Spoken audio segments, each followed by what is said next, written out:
ఆలోచించుకోండి. Thank you sir. Madam, అసలు ఈ అక్రమ సంబంధాలు పెట్టుకునే వాళ్ళకి ఏం కావాలయ్యా బాబు మీకు? ఇక్కడ ముగ్గురు టాపిక్ అక్రమ సంబంధానికి సంబంధించే. ఏం కావాలి మీలాంటి మగాళ్ళకి? పద్ధతిగా ఉన్న భార్య, నా భార్య బంగారం అని స్టార్ట్ చేస్తానే ఉన్నాం ఫస్ట్ నుంచి. 2 పిల్లల్ని కనింది, ఫైనాన్షియల్గా ప్రాబ్లం లేదు, ఉన్నంతలో నీట్గా ఉంది. ఏం కావాలి మీకు మీలాంటి వాళ్ళకి? ఎవరు రోడ్డు మీదకి వచ్చారు ఈ రోజున? మీ అక్రమ సంబంధం ఆలోచన విధానం వల్ల మిమ్మల్ని నమ్ముకుని 15 ఏళ్ల నుంచి కాపురం చేస్తున్న నీ భార్య రోడ్లు పట్టుకొని తిరుగుతుంది. ఎక్కడో అక్కడ న్యాయం జరిగి మా ఆయన్ని మార్చకపోతారా, నేను నా పిల్లలు రోడ్డు మీద పడతాము అని.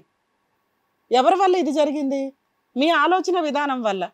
అసలు ఎందుకు సార్, మీకు ఎందుకు అనిపిస్తుంది అట్లా? పెళ్ళయింది, భార్య పిల్లలు ఉన్నారు, భార్య దగ్గర లేని ఆవిడ దగ్గర ఏముంది? ఏం చూసుకొని వెళ్ళారు ఆవిడ దగ్గరికి? ఆవిడెంత దీన పరిస్థితిలో ఉందో మీ ఆవిడ ఇప్పుడు అలాగే ఉంది కదా. ఇప్పుడు మీ ఆవిడని ఇంకొకరు ఉద్ధరించాలా వచ్చి? ఏం కావాలి మీలాంటి వాళ్ళకి? నాకు అర్థం కావట్లా.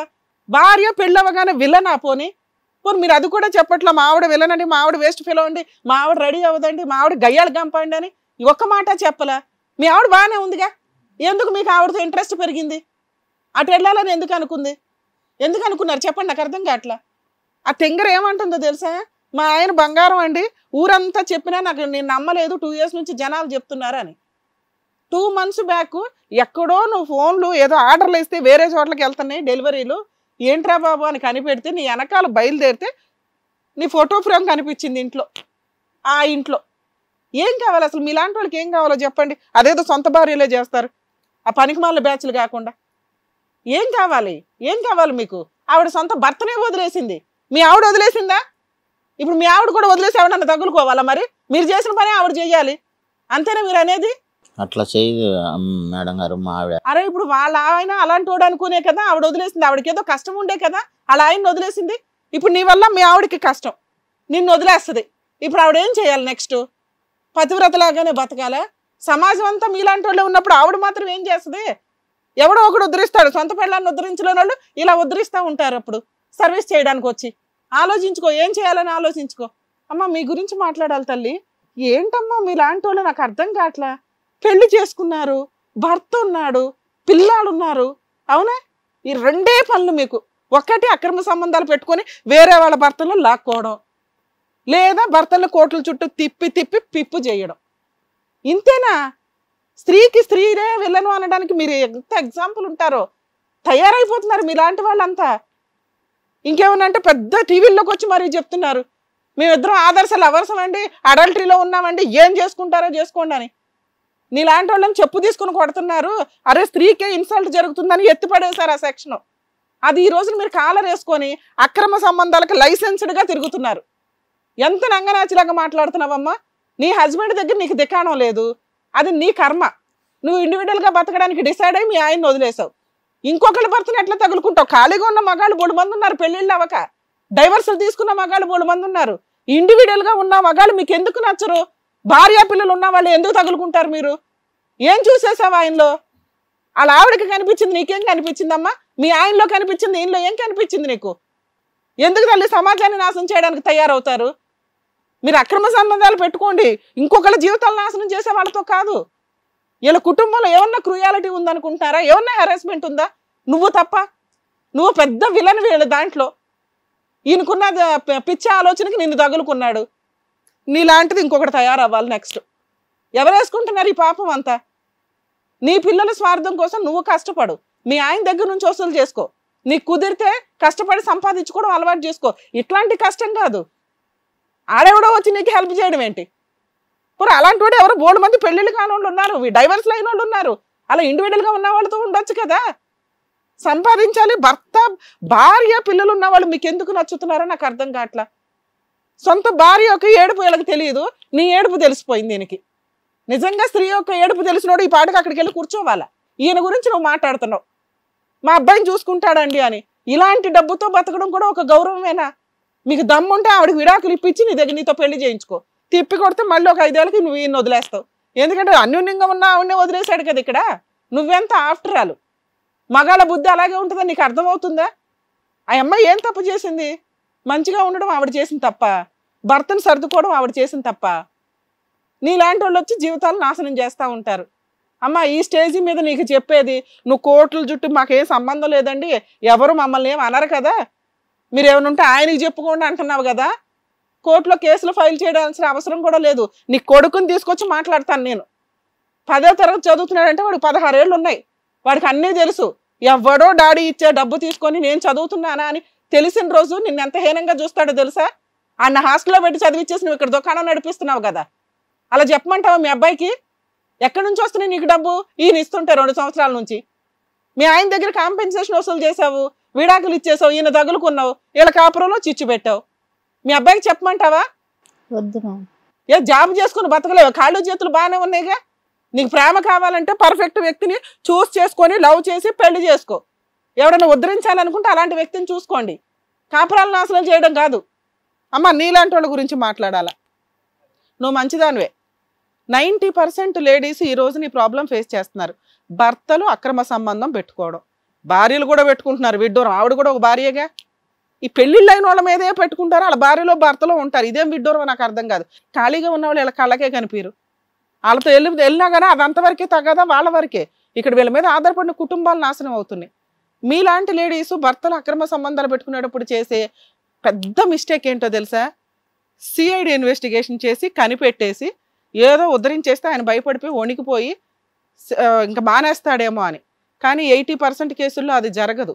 మీ ఆయన మంచోడు, నువ్వు మంచోడు కాబట్టి మీది కనీసం ఈ స్టేజ్ దాకా మాట్లాడుతున్నావు. ఇలా అక్రమ సంబంధం పెట్టుకున్నారంటే తెగిచ్చేసిన బ్యాచ్ అవుతారు. అర్థమవుతుందా? భార్య పిల్లలు నచ్చకో, భార్య అంటే అసలు ఇష్టం లేకో, ఆవిడ ఏదో రకంగా వదిలించుకోవడానికి ప్రేమ కోసం ఇట్లా అడ్డదారులు వెళ్తూ ఉంటారు. అర్థమవుతుందా? మీ దాంట్లో మీకు చెప్పడానికి కూడా నాకేం అనిపించట్లేదు. ఎందుకంటే మీరు బాగానే ఉన్నారు, బాధ్యతగా చూసుకుంటున్నారు, భార్యాభర్తలు బాగానే ఉన్నారు. సో ఇక్కడ మగహాడి బుద్ధి వక్ర బుద్ధి అవడం వల్ల సర్వనాశనం అయింది. కానీ నీ బంగారం నువ్వు కాపాడుకోవాలంటే అప్పుడప్పుడు కాస్త వాతలు పెట్టాలమ్మా. నువ్వు శాంతమూర్తివే కాదు, భద్రకాళివి అని కూడా తెలియాలి కదా. అది ఇప్పుడు మా స్టేజ్ మీద చూపిస్తే అట్లా? ఇంటి దగ్గర 4 పీకితే మీ ఆయన మంచోడే అయినేవాడు. అమ్మో మా ఆవిడ కొట్టేస్తుందిరా బాబా ఆవిడ ఫోన్ మీద లిఫ్ట్ చేయడం ఆపేసేవాడు. మేడం మాది కొంచెం డీసెంట్ ఫ్యామిలీ అండి, బయటికి రానిచ్చేవారు కాదు. పద్ధతిగా అలాగా నేర్పటంలోనూ నాకు ఇంకా అదే అలవాటు. నీలాగా పద్ధతిగా పెరిగిన వాళ్ళకే నేను చెప్తున్నా, భర్త మార్చుకోవాలి అంటే కనిపెట్టడాలు కాదు, కనిపెట్టిన ఎవిడెన్స్లుగా పెట్టుకోండి. రెడ్ హ్యాండెడ్గా పట్టుకున్నప్పుడు 90% జెంట్స్ తెగిచ్చేస్తున్నారు. ఏం చేసుకుంటావో చేసుకో అంటే మీరు కాపురాలు వదులుకునే టైప్ కాదు.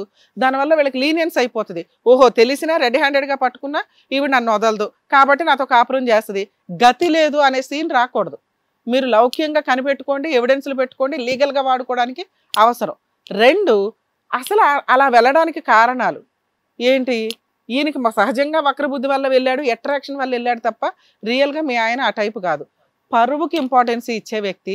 ఈయన పరువుని ఎట్లా ఆపాలి అనేది కొంచెం లౌక్యం ప్రదర్శించుకోండి, ఓకేనా? కృష్ణ గారు ఏం చేద్దాం చెప్పండి? జైలుకి వెళ్తారా? మీ ఆవిడ అడల్టరీ మీద మీ మీద కేసు వేయలేదేమో కానీ మిగతా కేసులు మేము దగ్గరుండి వేయిస్తాం. పిల్లలు ఉండరు, సొంత భార్య ఉండదు, ఎవడో భర్తను వదిలేసిన భార్య నీకు తగులుకొని ఉంది. నీకు కుటుంబం క్యారెక్టర్ అక్కడ ఉందా, ఇక్కడ ఉందా? నీ దాన గుణం అంతా అక్కడ వాడాలా, ఇక్కడ వాడాలా? నీ బాధ్యత అక్కడ ఇక్కడ? చెప్పు, ఏం ఆలోచించుకుంటున్నావు? పో అక్కడ పో. ఇప్పటిదాకా కూడా అతను ఆమె పక్కన కూర్చోగలిగాడు కానండి. అమ్మ ఆవిడ పక్కన కూర్చోలేదు తల్లి, ఆటోమేటిక్ ఇటు మాట్లాడాలి కాబట్టి కూర్చోబెట్టాం. ఆవిడ క్యారెక్టర్ ఉందని ఆయనకి తెలియదు, మేము పిలిపించిన తర్వాత తెలిసింది. నీ పక్కన ఆవిడ కూర్చోదు కదా, వాళ్ళిద్దరికి పరిచయం ఉంది కాబట్టి అక్కడ కూర్చున్నారు. ఆవిడ మేము చెప్పే లోపల ఆవిడ అక్కడ స్పీడ్ గా కూర్చుండిపోయింది, ఆవిడకి చాలా స్పీడ్ ఉంది. మీ ఆయన వాంటెడ్లీ అక్కడ మేమేం కూర్చోబెట్టలేదు, వాళ్ళిద్దరు కావాలని కూర్చోలే. నీకు నీ భర్త మారాలి అన్నావు. అవును మేడం. ఇంతవరకు పెద్ద మనుషుల దగ్గర ఎక్కడ కనీసం అయ్యో అని వాల్యూ తెలియలే, నీ వాల్యూ ఆయనకి తెలియలే. ఎక్కడ అక్రమ సంబంధం పెట్టుకున్న ఆవిడ ఎప్పుడూ ఆఫ్టర్ ఆలేనమ్మా. ఇలాంటి వాళ్ళ క్యారెక్టర్స్ ఇలాగే ఉంటాయి. వీళ్ళు ఏదో అనుకుంటారు, వాళ్ళు ఇక్కడ కూర్చున్నంతకాలం అబ్బా మాకు ఒక ఫ్యామిలీ ఉంది అని ఫీల్ అవుతారు, కానీ ఇవన్నీ డమ్మీ ఫ్యామిలీస్, టెంపరీ ఫ్యామిలీసే.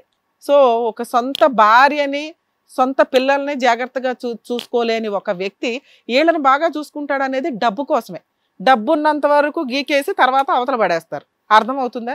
వాళ్ళ పాపాన వాళ్లే పోతారు తల్లి. ఈ మధ్య కాలంలో మేము చూస్తున్నాం, అలా అక్రమ సంబంధాలు పెట్టుకున్న వాళ్ళందరూ రోడ్ల మీదే పడి ఉన్నారు, జీవితాలు సర్వనాశనం అవుతూ. అదేదో గుడ్ విల్ లాగా ఫీల్ అవుతున్నారు, అవి కూడా కోట్ల చుట్టూ తిరుగుతాయి కొన్ని రోజుల తర్వాత. అర్థమవుతుందా?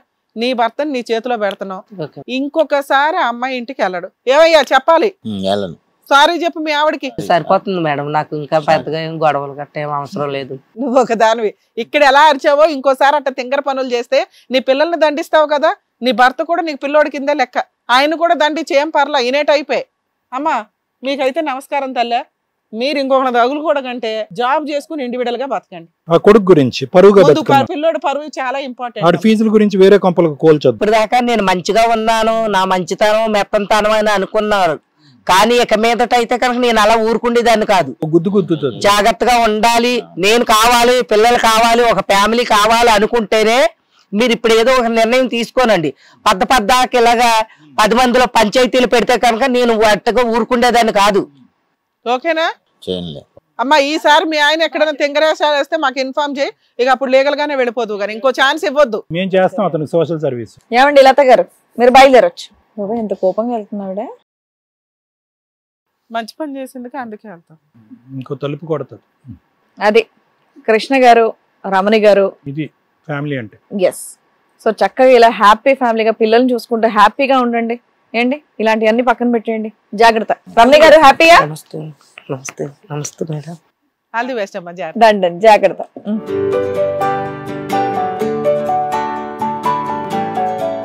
చిన్న ఇష్యూ మాట్లాడుకుంటే మొత్తం సెట్ అయిపోద్ది. మాట్లాడుకోవడం కాక అదేంటి కమ్యూనికేషన్ లేక ఇక్కడ వరకు రావాల్సి వచ్చింది. బట్ వాళ్ళకి మంచిగా బుద్ధి చెప్పారు. మేడం కొన్ని చోట్ల చెప్పాల్సిన ప్లేస్ లో చెప్పాల్సిన టైంలో చెప్పాల్సిన వాయిస్ లో చెప్తేనే మారుతారు. ఈయనకి ఆల్రెడీ ఆవిడ పెట్టాల్సిన పంచాయతీ కుటుంబం నుంచి బయటకు రాకుండా ఉండాలి, 4 గోడల మధ్య ఉండాలని ట్రై చేసింది, కానీ అవ్వాల.